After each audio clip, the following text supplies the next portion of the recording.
Hi, in this video I'm going to talk a little bit about the Solitaire AI system. I'm going to show you a bunch of different examples to illustrate the point. What we have here is a quick example. The AI in this particular example is controlling the German Panzer IV here. And let's assume that there's this unlikely event of three Allied targets all sat here, all nicely behaving themselves for our target to be targeted by our Panzer IV. And the AI, the player pulls out a German activation pull chip. So the AI is now going to activate and make a decision. And I'll just talk you through the process.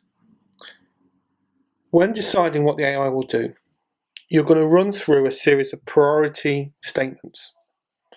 And there'll be a player handout, a player aid that will help you do that.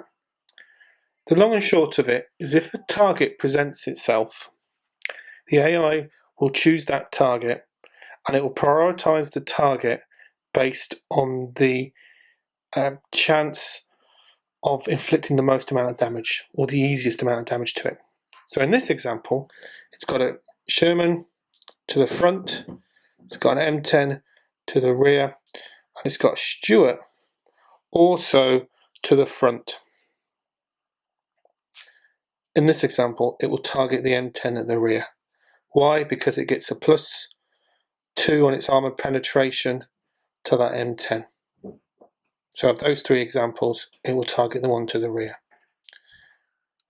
Then it would target the Stuart to the front. Then it would target the Sherman to the front. Why? Well, because the Stuart has less armor than the Sherman. So in that example, if they were all three lined up, activate the AI, it will take a shot because it's within line of sight, so within range, it will fire. It's an aggressive AI system. Sometimes that varies a little bit on the scenario, and the scenario will detail if that's not going to be the case, but by and large, that's how the AI works.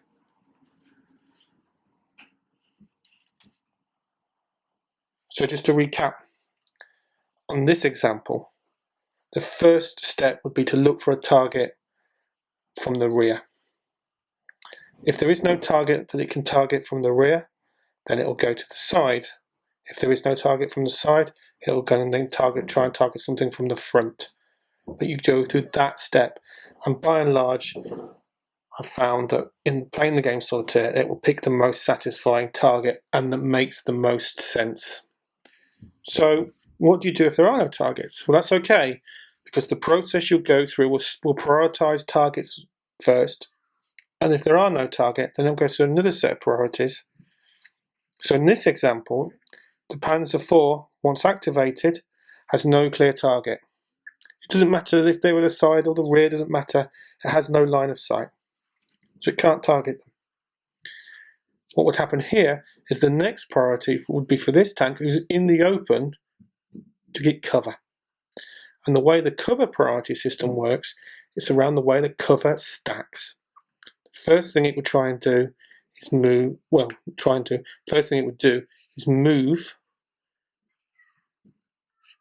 into that cover there. That would then give it a moving counter, and it would be in cover. Now let's fast forward through time. So there's the moving counter. That'll be that counter activated. Let's fast forward through time to the next turn.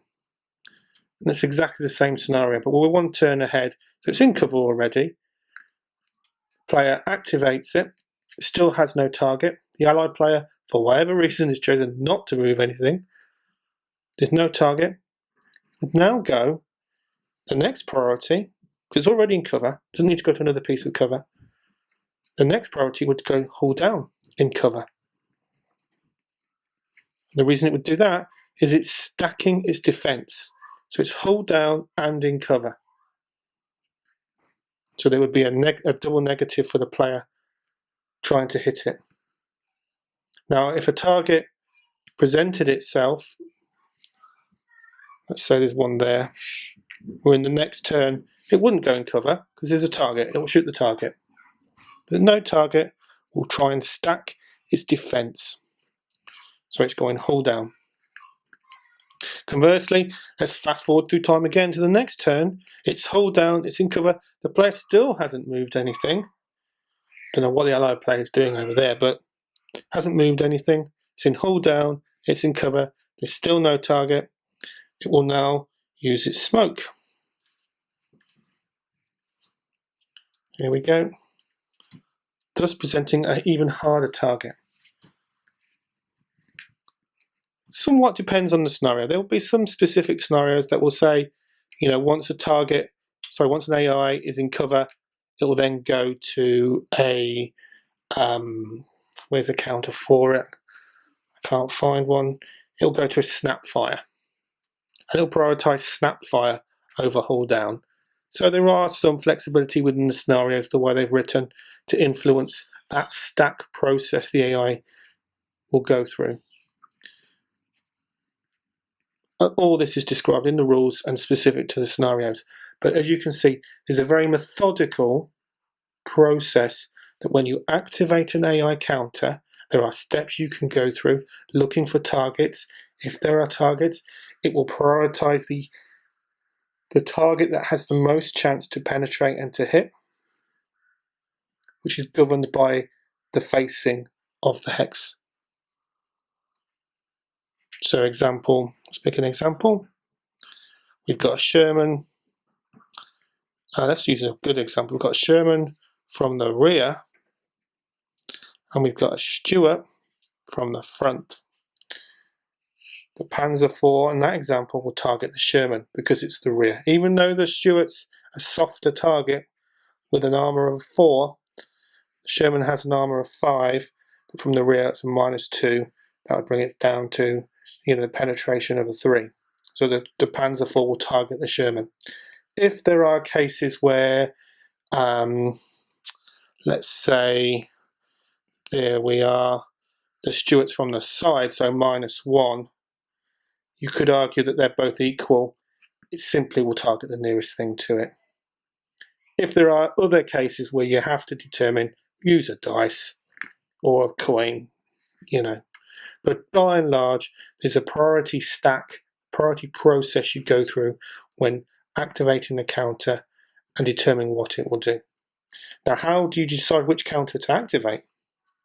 Again, that comes down to what the target can see and the best chance it has for that site. So I've just put a panther, you can't see it. Let's put a panther here on the hill. You can just about see it. So in this case, nothing's been activated, for sake of argument. The player pulls out a chip, so it's a German Axis chip, going to activate one of the two of these. That's the way the rules work. In this case, the AI will activate this Panzer IV. Why? Because the Panzer IV can shoot at the Sherman. The Panther over here hasn't got line of sight, because it's on the wrong hex of this hill. In fact, let's move it off the hill, be even clearer then. Down, you can't quite see it. It's tucked behind this hill. Can't activate because it has no line of sight. It could move into cover, but the AI will always target first. Always try and take a shot first over anything else, unless the scenario specifies otherwise. Let's use another example where you don't know, start of a specific scenario, there's 2 counters, and you don't know as the allied player what those 2 counters are. Again, we use this Axis pull chip.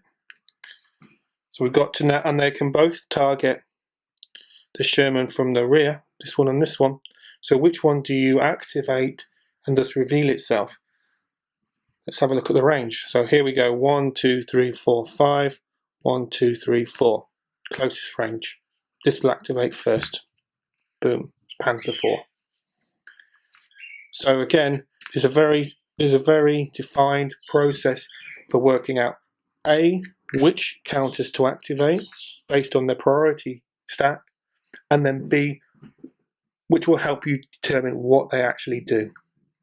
And again, like I said, this is a mechanic that I've had in until the bitter end games for a while now, that I've been able to iterate on over time for the Solitaire game,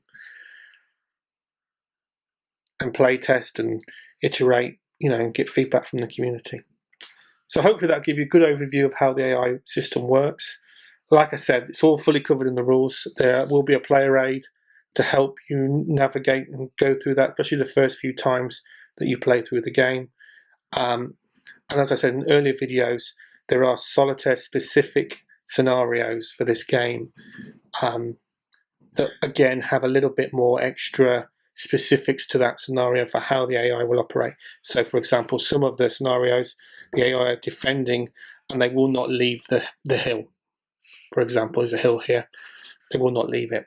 They will go hold down. Even though there's cover next to it, they will stay on that hill. That's their orders they're given, defend that hill. So in that example, in that scenario example, the scenario rules override the normal AI activation rules. But yeah, hopefully that gives you an overview of how the AI system works in the game. Thank you for watching.